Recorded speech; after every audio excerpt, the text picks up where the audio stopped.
আসসালামু আলাইকুম। আমাদের আজকে আলোচনার বিষয় হচ্ছে ময়মনসিংহ গীতিকার অন্তর্ভুক্ত মহুয়া পালা। মহুয়া পালার লেখক হচ্ছে দিস কানাই। ভিডিও শুরু করার আগে আমাদের লেখক সম্পর্কে সংক্ষিপ্ত কিছু জানা দরকার। দিস কানাই মধ্যযুগের কবি। তিনি ময়মনসিংহ অঞ্চলের অধিবাসী ছিলেন। দীনেশচন্দ্র সেনের অনুমান অনুযায়ী তিনি 17 শতকের কবি। দিস কানাই এক অসবর্ণ তরুণীর প্রতি প্রণয়াসক্ত হয়ে গভীর দুঃখ ভোগ করেন। তিনি বর্ণ বিভক্তি সমাজের উচ্চবর্ণ তথা ব্রাহ্মণ শ্রেণীর অন্তর্ভুক্ত হয়েও নিম্নবর্ণ অর্থাৎ শূদ্র শ্রেণীর প্রতি সহানুভূতিশীল ছিলেন।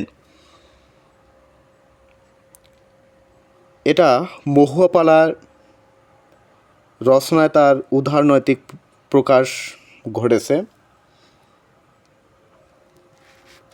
মহুয়া পালার সংগ্রাহক চন্দ্রকুমার দে।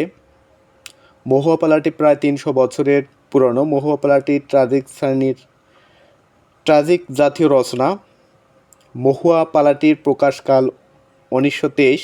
মহুয়া পালাটিতে মোট পরিচ্ছেদ রয়েছে 24টি। এই 24টি পরিচ্ছেদ আমরা পর্যায়ক্রমে আলোচনা করব। মহুয়া পালার বেশ কয়েকটি প্রধান চরিত্র রয়েছে। এই চরিত্রগুলো সম্পর্কে প্রথমে জেনে নেওয়া যাক। মহুয়া পালার মূল চরিত্র হচ্ছে মহুয়া। আর মহুয়ার প্রেমিক হচ্ছে নদের চাঁদ। আর মহুয়ার সই বা বান্ধবী হচ্ছে পালঙ্ক। খল চরিত্র হিসাবে রয়েছেন হুমরা বেদে। হুমরা বেদে প্রথমে তিনি ডাকাত দলের সর্দার ছিলেন, পরে বেদে দলের প্রধান। হুমরা বেদের একজন ছোট ভাই ছিলেন, তার নাম হচ্ছে মানকা।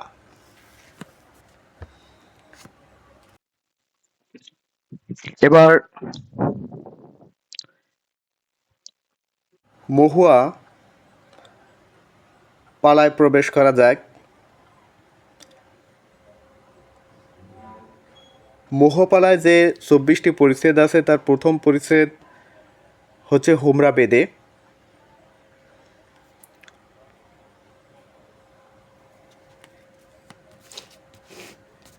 পালাটি এরকম,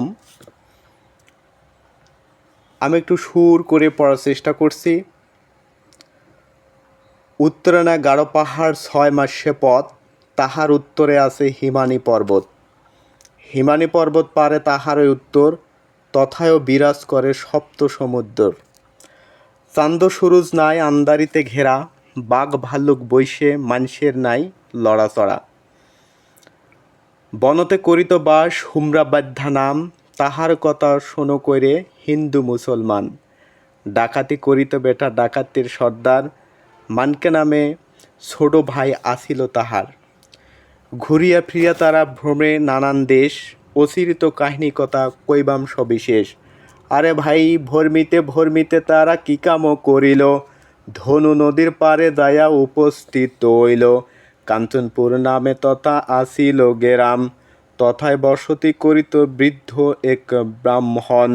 6 মাসের শিশু কন্যা পরমা সুন্দরী, রাত্রি নিশাকালে হুমরা তারে করিল চুরি। চুরি না কইরা হুমরা ছেড়া গেল দেশ, কইবাম সে কন্যার কথা শোনো সবিশেষ।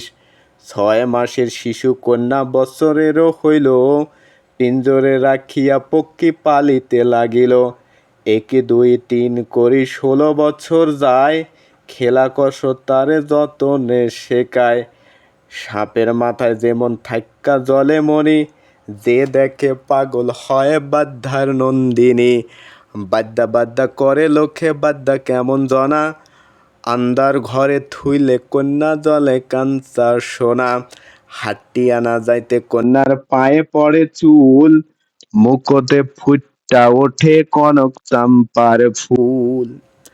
আগল ডাগল আখিরে আসমানের তারা, তিলেক মাত্র দেখলে কন্যা না যায় পাশুরা, বাদ্যার কন্যার রূপে ভাইরে মুনির টলে মন, এই কন্যা লইয়া বাদ্যা ভরমে ত্রিভুবন, পাইয়া সুন্দরী কন্যা হুমরা বাদ্ধার নারী, ভাইব্যা চিন্তা নাম রাখলো মহুয়া সুন্দরী। এই সেই মহুয়া সুন্দরী যিনি মোহপালার প্রধান চরিত্র